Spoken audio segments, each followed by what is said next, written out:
या welcome all. स्वागत आहे सगळ्यांचं आपल्या नवीन लेसन मध्ये ज्याचं नाव आहे 10th मराठ्यांचा 10वं लेसन आपला ज्यांचं नाव आहे मराठ्यांच्या सत्तेचे विस्तार. मराठ्यांच्या सत्तेचा विस्तार. तर आपण बेसिकली आज बघत आहोत new lesson. Okay, next lesson आपण बघत आहोत इतिहासाचा त्याचं नाव आहे मराठ्याच्या सत्तेचे विस्तार. So we are talking about we are looking at the 10th lesson and the next lesson of the history, that is the expansion of the Maratha power. That is the expansion of the Maratha power. See, the previous one we have already seen in the previous chapter, or in previous chapter or previous lesson we have already seen how the Maratha defeated, and how the Maratha defeated the other empire. आणि त्यांचे शिवाजी महाराज, मग नंतर संभाजी महाराज, नंतर आपण नंतर आपण ताराबाई आपण basically बोलू शकतो, राईट. त्याच्यानंतर आपण बेसिकली राजारामजी आपण बोलत होतो. सो हे जे बेसिकली आपले जेवढे पण किंग्स होते त्यांच्याबद्दल आपण थोडीशी माहिती घेतली. राजाराम महाराज, छत्रपती राजाराम महाराज यांच्याबद्दल आपण बेसिकली हळूहळू माहिती मिळवली आणि त्यांच्याबद्दल आपण जाणून घेतलं आणि कशा प्रकारे त्यांनी डिफीट केलं आणि कशा प्रकारे आपलं मराठा साम्राज्य हे पुढे त्यांनी चालू ठेवलं ते आपण बेसिकली बघितलं. बघा, मराठ्यांनी कितीतरी अडचणीला सामोरे जाऊन मराठ्यांनी कितीतरी अडचणींना सामोरे जाऊन त्यांनी बेसिकली मराठ्यांनी कितीतरी अडचणींना सामोरे जाऊन त्यांनी काय केलेलं आहे, तर त्यांनी आपलं जो स्वराज्य आहे, ते आपला जो स्वराज्य आहे that we called as the self rule और जो स्वराज्य त्याला आपण स्थापन केलेलं आहे आणि त्याला आपण टिकवलेलं आहे. वी हॅव सस्टेन अवर स्वराज्य. वी हॅव सस्टेन अवर स्वराज्य even after the or after the defeating the so much or we can say so much difficulties, right. So त्याच्याबद्दल हळूहळू when we were tackling that difficulties, आपण ते जे सगळ्या difficulties जेव्हा आपण त्यांना टॅकल करत होतो, जेव्हा त्यांना आपण मिटवत होतो, तेव्हा हळूहळू आपण आपलं एक्सपान्शन सुद्धा करत होतो. तेव्हा हळूहळू आपण आपलं एक्सपान्शन सुद्धा करत. एक्सपान्शन म्हणजे काय, ते आपण विस्तार सुद्धा करत होतो, राईट. तर त्याच विस्ताराबद्दल आपण थोडीशी माहिती घेऊया. सो लेट्स सी काय आपल्याला दिलेलं या पाठामध्ये. आपल्याला काय दिलेलं मराठा साम्राज्याबद्दल आपल्याला नवीन काय माहिती आपल्याला दिलेली आहे ते आपण बघूया. बघा, नंतर मराठ्यांनी केलेला स्वातंत्र्य संग्रामाच्या आरंभी मुघल सत्ता आक्रमक होती. नंतर मराठ्यांचे धोरण बचावाचे होते. या स्वातंत्र्य संग्राम अखेर मात्र परिस्थितीची उलट झाली. मराठ्यां चढाईचे व मुघल बचावाचे धोरण स्वीकारले. 18व्या शतकात उत्तरार्ध मराठ्यांनी मुघल सत्तेचा नमवून जवळजवळ भारतभर आपला सत्ता विस्तार केला. पण त्याचाच अभ्यास आपण या पाठामध्ये करणार आहोत. म्हणजे बघा, व्हॉट दे हॅव सेड, त्यांनी काय सांगितलं होतं बघा. आपण लास्ट जो प्रिव्हियस चॅप्टर मध्ये आपण बघितलं होतं की त्यांनी खूप मोठे डिफिकल्टीज होते आणि डिफिकल्टीज नंतर त्यांनी काय केलं, तुझी फर्स्ट सिनेरियोस कसं होतं, पहिले पहिले म्हणजे काळ बघूया आपण. पहिले काळ कसं झालं, पहिल्यांदा काय झालं, नंतर काय झालं, सेकंड टाइम, नंतर थर्ड टाइम काय झालं, बघा ते आपण बघूया. तर बघा, सर्वात पहिले मराठा साम्राज्य हा त्या स्थापना झाली, म्हणजे तो हळूहळू पसरत होता आणि त्या हळूहळू पसरल्यानंतर आपण बघत होतो की मराठा आणि मुघल हे दोघे काय झाले होते, एकमेकांचे शत्रू झाले होते आणि एकमेकांना ते डिफीट करण्यासाठी पुढे आले होते, राईट. पुढे आले होते म्हणजे डिफीट करत होते एकमेकांना, राईट. परंतु नंतर शिवाजी महाराज, संभाजी महाराज यांच्या डेथ नंतर आपण बघतो हळूहळू हे घटना झाली आणि यांच्या डेथ नंतर हळूहळू आपण बघू शकतो की मुघल हे मराठ्यांवर भारी झाले होते. मुघल हे मराठ्यांवर भारी झाले होते म्हणजे काय झालं होतं की मुघल जे पण काही मराठ्यांवर लढा देत होते किंवा जे पण मराठ्यांवरती चालून येत होते, तर त्या ऑपरेशन्स मध्ये, तर त्या घटनामध्ये ते काय होत होते, सफल होत होते. त्यांना यश प्राप्ती होत होती, राईट. सफल होत होते, त्यांना यश प्राप्ती ही होत होती. परंतु नंतर हळूहळू नंतर आपण बघितल्यानंतर नंतर पुन्हा औरंगजेबची डेथ नंतर काय, औरंगजेबाची डेथ झाल्यानंतर किंवा बोलू शकतो आपण असं काही मुघल साम्राज्यामध्ये थोडे घटना झाल्यानंतर हळूहळू पुन्हा एकदा मराठे हे मुघलांवर भारी पडू लागले. म्हणजे अशा प्रकारे हे झालं. म्हणजे कसं की पहिले मराठी मुघलांवर भारी होते, नंतर मुघल मराठ्यांवर भारी झाले, नंतर पुन्हा मुघलांवर भारी झाले. तर this exactly happen in this whole period और in this whole period we can say. See, म्हणजे मी काय म्हटलेलं, तर मी असं म्हटलेलं की आपण सर्वात प्रथम जेव्हा आपण एस्टॅब्लिश केलं होतं मराठा साम्राज्य, जेव्हा मराठा डायनेस्टी जेव्हा सर्वात पहिली एस्टॅब्लिश झाली होती, at that moment the Maratha was the up and the Mughal was down. But in the fight, I'm just talking about this. Whenever I'm just showing this out, this is regarding to the fight. But in the second scenario, what exactly happened? So Mughal goes up and Maratha goes down. So means Mughal was Mughal was winning the fight against the Maratha. But again, after the duration, after some times, the Maratha comes in the front and again goes to up, and Mughals goes down. So this is the scenario. This we can see. अशा प्रकारचे आपण scenarios बघू शकतो. ठीक आहे. आता पुढे काय आहे ते आता बघूया. सो पुढे एक्झॅक्टली काय झालं तर त्याच्याच बद्दल आपण कसे साम्राज्य आणि कशा प्रकारे आपण पुन्हा जो एकदम बघा आपण मागच्या जो आपण वॉर ऑफ इंडिपेंडन्स बद्दल आपण जो मागचा जो प्रिव्हियस लेसन आपण बघितला, लेसन नंबर 9 म्हणजे मराठ्यांचा स्वातंत्र्य संग्राम, जो लेसन नंबर 9 जो आपण पार्ट नंबर 9 त्याबद्दल आपण बेसिकली जाणून घेतलं, right?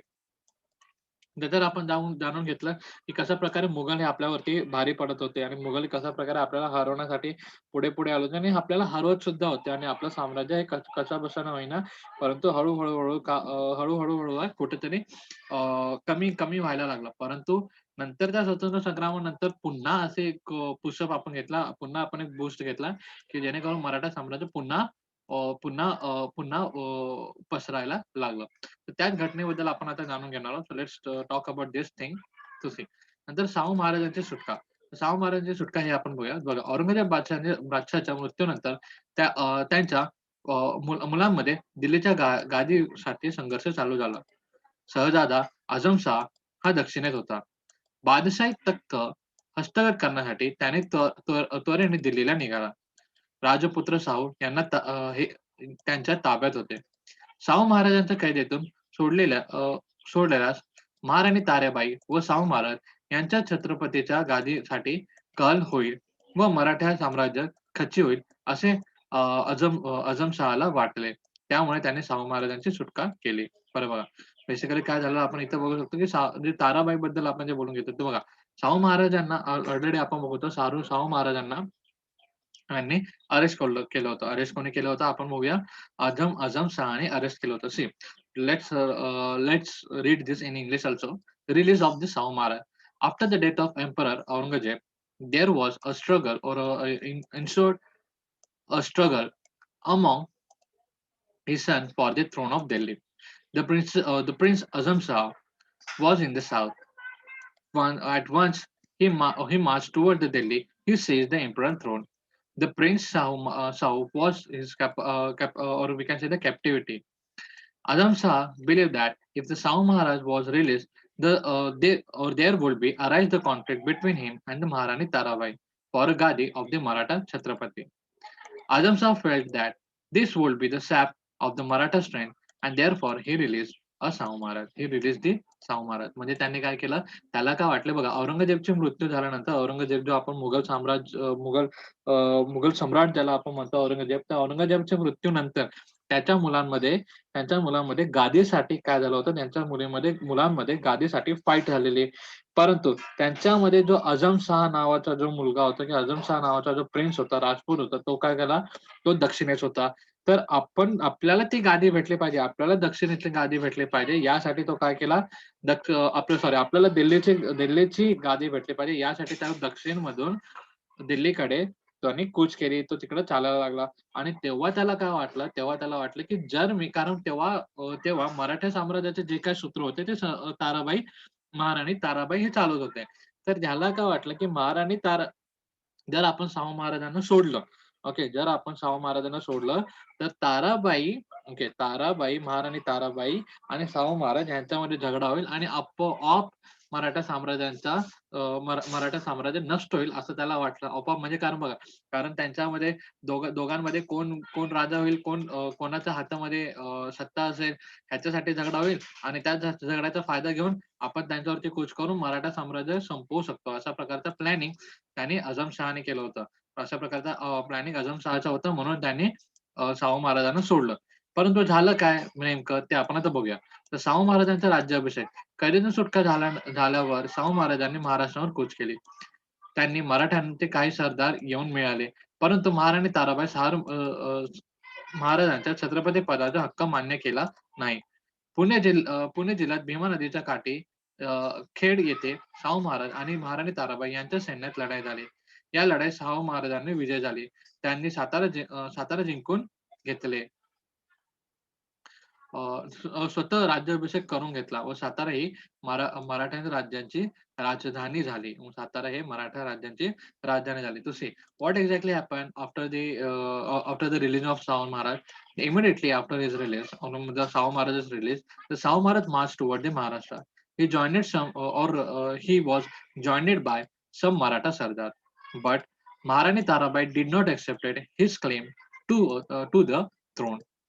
The armies of the Savan Maharaj and the Maharani Tarabai fought the battle at the Khed on the bank of the Bhima at Pune. We can say, Pune. We can say, and the Savan Maharaj won, or Savan Maharaj won this battle, and he captured the Satara.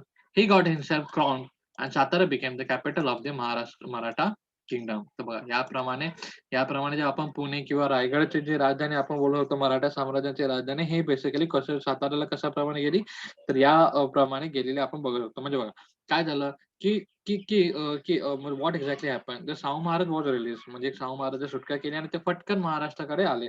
ते पटकन महाराष्ट्राकडे त्यांनी कूच केली आणि त्यांना काही मराठा सरदार काय झाले जॉईन झाले. त्यांना काही मराठे सरदार जॉईन झाले. परंतु जे महाराणी ताराबाई होती त्यांना शाहू महाराजांचं राज्याभिषेक होणे हे थोडे अमान्य होते.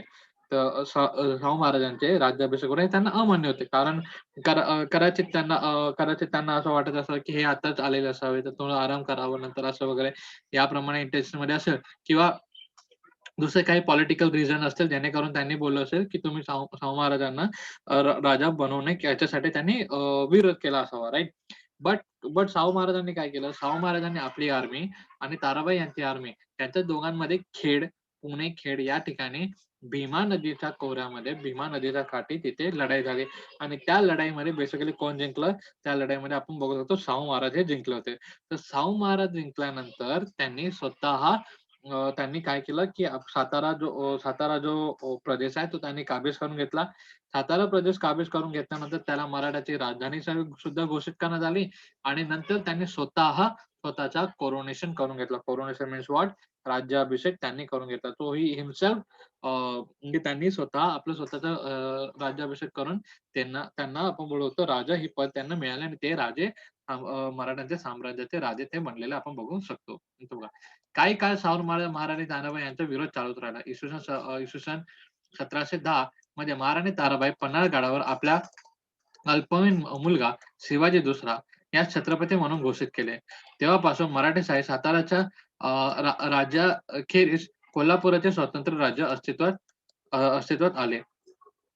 नंतर बघा what happened exactly for a while a mutual opposition between the Maharani Tarabai and the Shahu Maharaj continued. The Maharani Tarabai proclaimed his minor son Shivaji II, that is two, as the Chhatrapati at the Pannala in 1710 in Common Era.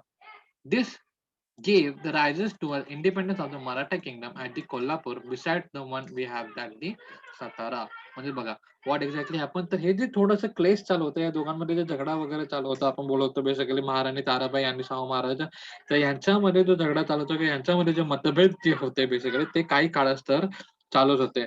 परंतु या काही काळास्तर चालू असताना आपण बोलतो 1710 मतलब 1710 यावेळेस काय झालं होतं 1710 म्हणजे 1710 हा जो इयर होता त्या इयर मध्ये महाराणी ताराबाई यांनी आपला जो अल्पवयीन मुलगा आहे शिवाजी टू बघा आपला जो अल्पवयीन ज्याला मायनर सन आपण त्याला बोला अल्पवयीन म्हणजे तो एक्झॅक्टली राणाबाणाच्या पदासाठी सुद्धा म्हणजे जेवढं वय त्याला लागतं तेवढं तर म्हणजे बाल वय आपण बोलतो जसं 16-18 वर्षाचा आतमध्ये वी कॅन से तर या एज मध्ये असणाऱ्या मुलाला त्यांनी छत्रपती असं घोषित केलं होतं पन्हाळा गडावरती आणि त्याच कारणामुळे सातारा हे सेपरेट आणि सांगली हे सेपरेट असे दोन राज्य बनले परंतु ते होते तर ते मराठा साम्राज्य अशा प्रमाणे मराठा साम्राज्याचे means we can say the two separate states is form of the same leader that we call the Maratha म्हणजे एक same डेन्सिटीचे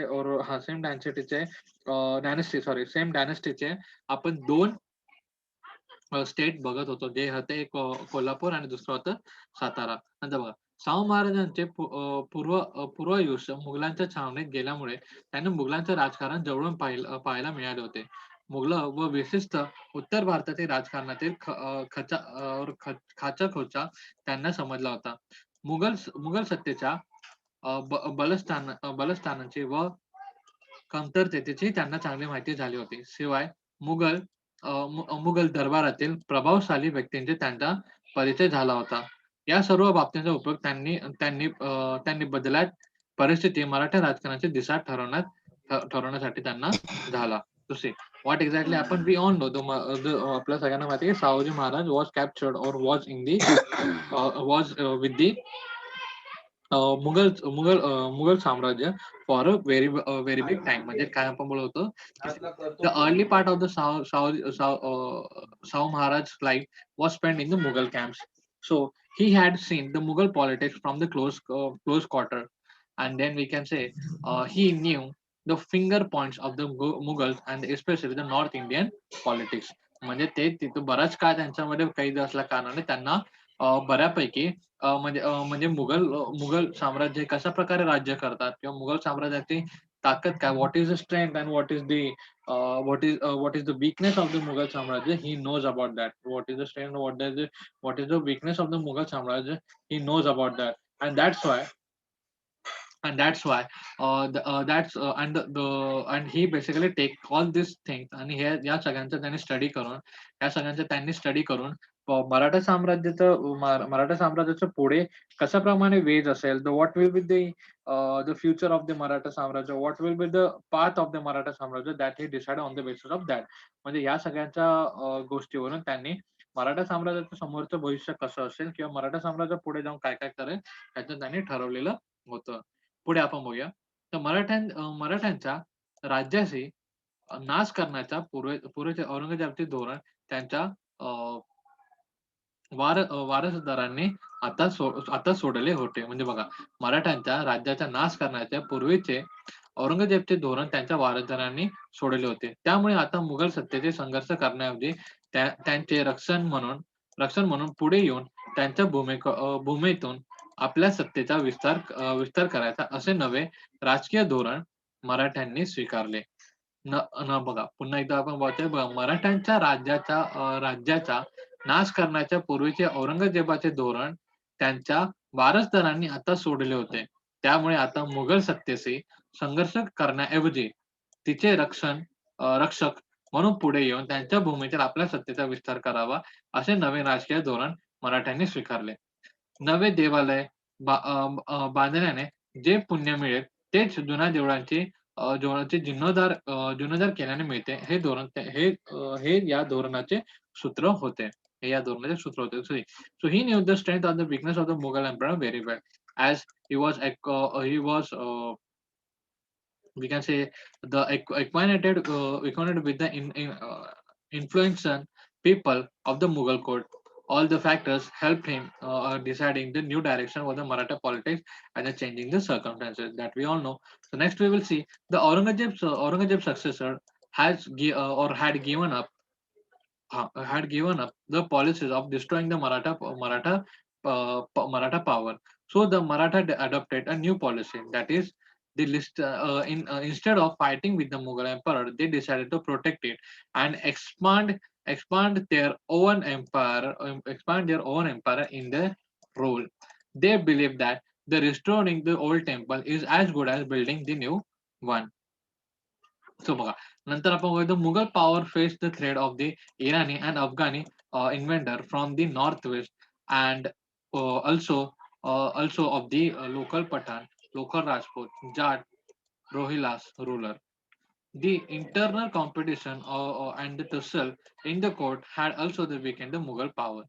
Due to all this, the Delhi courts needed to help of the Maratha. म्हणजे बघा basically काय झालं इथं आपण बघू शकतो बघा ह्याच्यामध्ये समजण्यासाठी एक सिंपल गोष्ट म्हणजे कशी की सर्वप्रथम काय झालं बघा औरंगजेबाची डेथ झाली. औरंगजेबाची डेथ झाली आपण बऱ्याचदा आपण वाचलं होतं की औरंगजेबाच्या मृत्यूनंतर मुघल साम्राज्य जे आहे ते हळूहळू उदय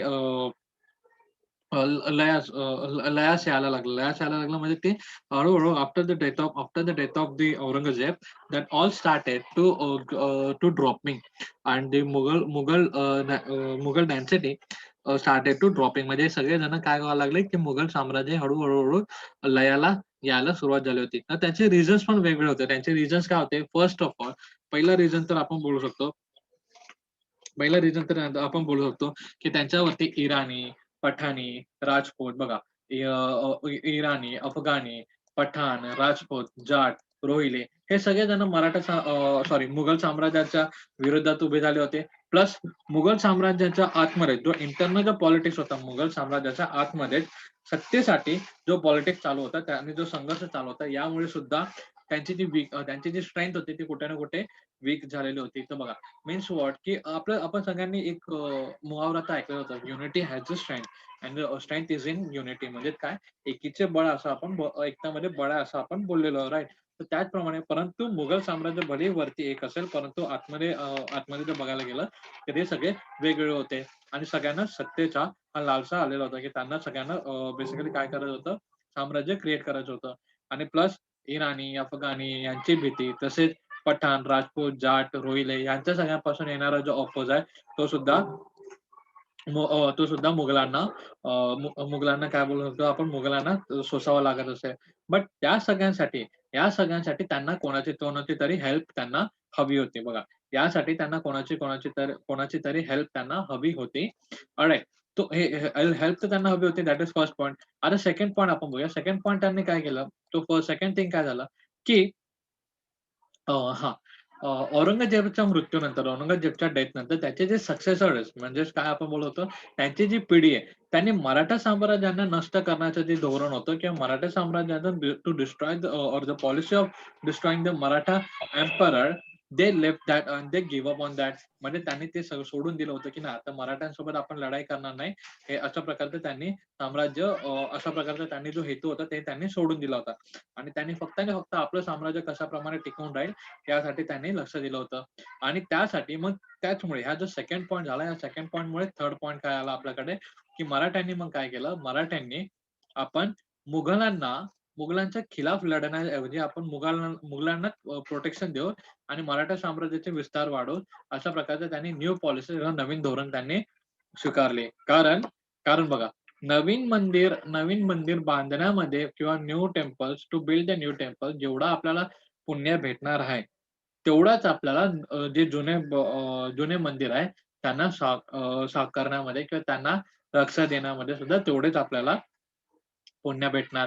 तर मीन्स व्हॉट, म्हणजे या धोरणाच्या मागे बघा, या वाक्याच्या मागे खूप मोठा एक धोरण लपलेलं आहे. म्हणजे एक खूप मोठी policy it's has been hidden in this quote. म्हणजे the quote is what, the quote काय होता, की हां, the restoring and old temple is as good as building the new one. म्हणजे त्यांनी काय सांगितलं, की जुना मंदिराची रक्षा करणं हे तेवढंच त्याच्यामधून मिळणारं पुण्य हे तेवढंच आहे जेवढं नवीन मंदिर बांधणं. तो मीन्स व्हॉट, की त्यांनी काय केलं, की त्यांनी काय केलं म्हणजे मराठ्यांनी काय केलं, मुघल साम्राज्यांना डिस्ट्रॉय करण्याऐवजी आपण त्याला प्रोटेक्शन देऊ आणि म्हणजे मुघल साम्राज्याला डिस्ट्रॉय करून आपण मराठा साम्राज्याच्या नव्याने उभा करण्याच्या ऐवजी आपण त्याच साम्राज्याची काळजी घेऊ, त्या साम्राज्याला प्रोटेक्शन देऊन तो साम्राज्य आपल्या हस्तगत करून घेणे, अशा प्रकारचं पॉलिसीज त्यांनी स्वीकारले होते.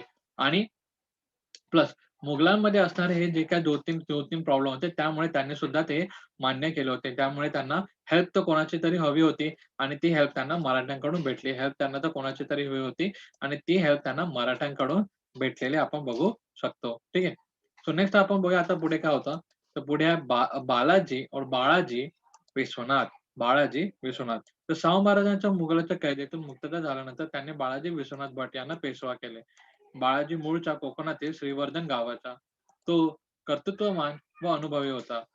शाहू महाराज हेच मराठ्यांचे राज्याचे खरे वारस आहे, हे पटवून देऊन अनेक सरदारांना शाहू महाराजांकडे वळवले.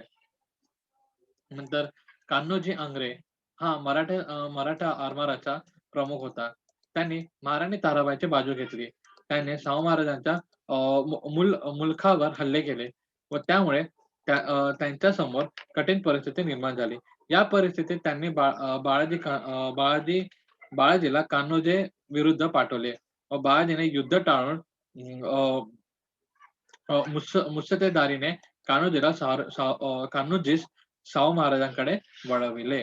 तर बघा, तर बाळाजी विश्वनाथ हा एक okay Balaji Vishwanath is the person की हा जो एक खूप चांगला पर्सन किंवा एक कर्तबगार किंवा we can say he is the brave as well as the component and we can say the experienced person he was the experienced and the component but he was at the side of the Shahu Maharaj म्हणजे मी काय म्हटलं की बाळाजी विश्वनाथ हे जे person होते हे person कसे होते हे एक आणि अनुभवी प्लस एक सक्षम असल्याला आपण बघू शकतो तर त्यांना त्यांना शाहू महाराजांनी पेशवा बनवला होता ते आणि पेशवा असलेला आपण बघू होता आणि त्यांचा प्लेस कुठं होता तर ते बेसिकली श्रीवर्धन हे कोकण मधली एक जागा आहे श्रीवर्धन तिथे ते असलेले तिथले ते होते राईट तर त्यांनी बेसिकली काय केलं तर त्यांनी ते होते शाहू महाराजांच्या साईडनी तर बघा जेव्हा शाहू महाराज सुटकेनंतर महाराष्ट्रात आले जेव्हा शाहू महाराज सुटकेनंतर शाहू महाराज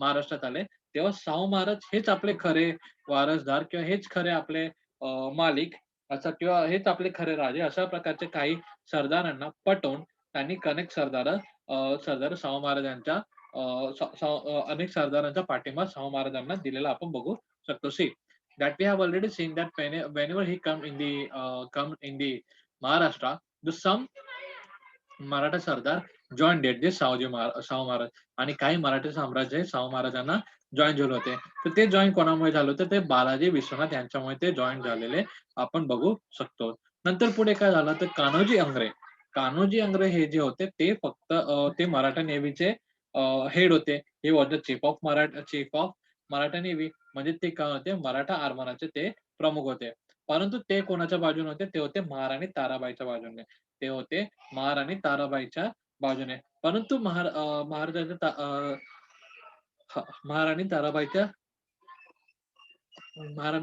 बाजूने ते होते तर महाराणी ताराबाईच्या बाजूने असल्या कारणाने ते शाहू महाराजांचा जेवढा प्रदेश आहे त्याच्यावरती ते हल्ला करत असेल शाहू महाराजांचा जेवढा प्रदेश आहे त्याच्यावरती ते हल्ला करत असेल आणि ते जिंकून घ्यायचा ते प्रयत्न करत असेल परंतु एक वेळेस शाहू महाराजांनी बाळाजी बाळाजी यांना यांना कन्होजी अंग्रे यांच्या विरुद्ध लढण्यासाठी पाठवलं होतं म्हणजे बाळाजी यांना बाळाजी केशवनाथ विश्वनाथ बाळाजी विश्वनाथ यांना कान्होजी अंग्रे यांच्या अगेन्स्ट त्यांनी पाठवले होते आणि कान्होजी अंग्रे आणि बाळाजी विश्वनाथ हे लढाईसाठी समोरासमोर आले होते परंतु कान्होजींना बाळाजी यांनी अत्यंत हुशारीपणे किंवा अत्यंत स्मार्टनेसने त्यांनी त्यांचा माइंड चेंज केला त्यांनी त्यांचा जो थॉट होता त्यांनी त्यांची विचारसरणी बदलून बाळाजींनी ते युद्ध टाळून म्हणजे तो वॉर झालाच नाही बेसिकली तो वॉर झालाच नाही परंतु ते युद्ध न होता ते शाहू महाराजांकडे वळले युद्ध न होता त्यांनी साईड कोणाची घेतली शाहू महाराजांनी घेतली त्यांनी ताराबाईची साईड घेतलेली नव्हती मग नंतर त्यांनी या युद्धामध्ये ताराबाईंची साईड ही टाकलेली आपण बघू शकतो किंवा टाकलेली किंवा सोडलेली आपण इथे बघू शकतो so this exactly happened this everything happens because of the Balaji विश्वनाथमुळे एवढं सगळं काय झालेलं आपण बघू शकतो ठीक आहे I hope you guys are taking this और आय होप तुम्हाला सगळं कळतंय in case no you guys can तुम्ही विचारू शकता कोणत्याही प्रकारचा डाऊट वगैरे असेल तर यू गाईज कॅन तुम्ही विचारू शकता आता आपण पुढे बोलूया द चौथाई सर देशमुखांच्या सनदा मीन्स चौथाई अँड सर देशमुखी राईट्स तर चौथाई अँड सर देशमुख राईट्स हे आपण बघून घ्या बघा After the strengthening the position of the Shahuji Maharaj in Maharashtra, the Balaji turned his attention to the politics of the north. The Delhi court, after the death of Emperor Aurangzeb, was marked by the bickering and the confusion. The Sayyid brother Abdullah Hassan, that is Hassan Ali, has become the very influential. With their help, in 1790 Common Era, the Balaji obtained from the Mughal emperor and the emperor grant and senates to collect the Chautai and Sar Deshmukhi from the Mughal territory in the Deccan. This Sanders and we can say gave the Marathas the right to collect the fourth part, Chautai, and the 10th part, a tenth part of Sir Deshmukh of reign of the Mughal territory in this ocean, in the Deccan. तर बघा basically काय झालं तर चौथा sir Deshmukh संदर्भ म्हणजे काय की जो राईट्स राईट्स म्हणजे हक्क कसं काय मिळालं तर बघा शाहू महाराजांनी काय केलं होतं शाहू महाराजांनी म्हणजे शाहू महाराजांच्या आसने हळूहळू बळकट होत होतं बालाजी यांच्यामुळे तर बालाजी यांच्यामुळे शाहू महाराजांचा जो पोझिशन होती किंवा त्यांचा जो पोझिशन होती ती किंवा त्यांची जी स्ट्रेंथ होती ती वाढत होती. परंतु त्यांनी काय केलं आपला जो लक्ष आहे, आपला जो डायरेक्शन आहे नॉर्थकडे गेला आणि नॉर्थकडे आपण बघू तर दिल्ली आहे. तर दिल्लीचं साम्राज्य हे काय तेव्हा स्थिर नव्हतं. It was not stable, it was confusing आणि त्याच्यामध्ये सय्यद बंधू अब्दुल्ला हसन आणि हुसेन अली यांच्या वर्चस्व निर्माण झाले होते. तर हे दोघं जण तिथे इन्फ्लुअन्स करत होते. हे दोघं जणांचं तिथे इन्फ्लुअन्स होतं. इन्फ्लुअन्स होतं म्हणजे काय होतं, या दोघांच्या तिथे वर्चस्व होतं. तर कधी हे गादीवर असायचे, कधी ते गादीवर असायचे, कधी हे गादीवर असायचे, कधी ते गादीवर असायचे. अशा प्रकारचे कामं तिथे चालत होते. परंतु त्याचाच फायदा घेऊन आपल्या बाळाजींनी काय केलं, तर त्याचाच फायदा घेऊन त्यांचा फायदा घेऊन किंवा त्यांच्या मदतीने आपण बघू शकतो म्हणजे अब्दुल्ला हसन आणि हुसेन यांच्या मदतीने बाळाजी यांनी काय केलं, तर मुघल बादशाहकडून दख्खनच्या मुघल प्रदेशातील काही ठिकाणी चौथाई तर काही ठिकाणी सर देशमुखी वसूल करण्याची सनदा मिळवला. म्हणजेच काय, म्हणजेच काय बघा, राज्य मुघलांचं बघा, राज्य मुघलांचं, राज सुद्धा मुघलच करतील, सगळं काय मुघल. परंतु जो कर भरण्यात येत असेल, जो टॅक्स भरण्यात येत असेल, जो रेव्हेन्यू भरण्यात येत असेल, त्याच्यातला 1/4 भाग आणि सरदेशमुखी ही आपली मराठ्यांची. अशा प्रकारचं बेसिकली त्यांनी एक नियोजन केलं होतं आणि त्यांनी ते प्राप्त केलं होतं. त्यालाच आपण चौथाई आणि सरदेशमुखी असं आपण म्हणतो. सरदेशमुखी म्हणजे काय, the 10th part of the revenue आणि चौथाई म्हणजे 4th part of the revenue. म्हणजे जर आपण ₹100 बोलत असेल, तर 100 पैकी ₹25 म्हणजे चौथाई झालं आणि 100 पैकी ₹10 म्हणजे आपण सरदेसाई असं झालेलं आपण बघू शकतो. त्याला सरदेसाई असं, सरदेशमुखी असं आपण म्हणू शकतो. ठीक आहे. तर दिस वॉज द थिंग. तर अशा प्रकारे त्यांनी डायरेक्टली टॅक्स जमा करण्याचा किंवा रेव्हेन्यू कलेक्ट करण्याचा त्यांनी एक सोर्स क्रिएट केलेला आपण बघू शकतो. तर रेव्हेन्यू किंवा पैसा जमा करण्याचा त्यांनी एक सोर्स इथं क्रिएट केलेला आपण बघू शकतो. ठीक आहे. अशा प्रकारे आपले बाळाजी जे होते, बाळाजी विश्वनाथ हे अत्यंत स्मार्ट, अत्यंत हुशार आणि एक्सपिरियन्स असे पर्सन होते, जे कोणाकडे होते, शाहू महाराज यांच्याकडे होते. तर शाहू महाराज यांच्याकडे ते होते. आणि आता पुढे आपण बघूया, की हळू-हळू मग पुढे मग मराठा साम्राज्याचं एक्सपान्शन कशाप्रमाणे झालं, ते आपण नेक्स्ट सेशनमध्ये बघणार आहोत. परंतु त्यापूर्वी एक लक्षात ठेवा, की बघा राज्य मुघलांचं, सगळं काही मुघलांचं, परंतु आपल्याला चौथाई आणि सर देशमुख मिळण्या कारणाने थोडाफार का होईना, परंतु मुघल साम्राज्यामध्ये मराठ्यांचं वर्चस्व हे हळू वाढत होतं.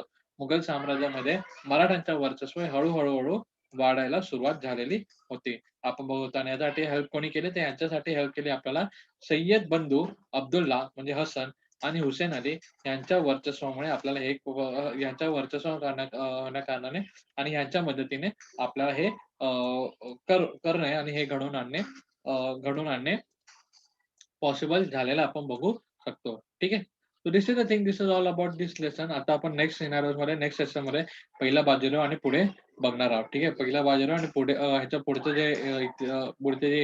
पुढचा जो पार्ट आहे, पुढचा जो इतिहास आहे, तो आपण पुढच्या सेशन मध्ये बघणार आहोत. ठीक आहे. आय होप तुम्हाला सगळ्यांना कळत असेल. इन केस काही अडचण असेल तर तुम्ही विचारू शकता.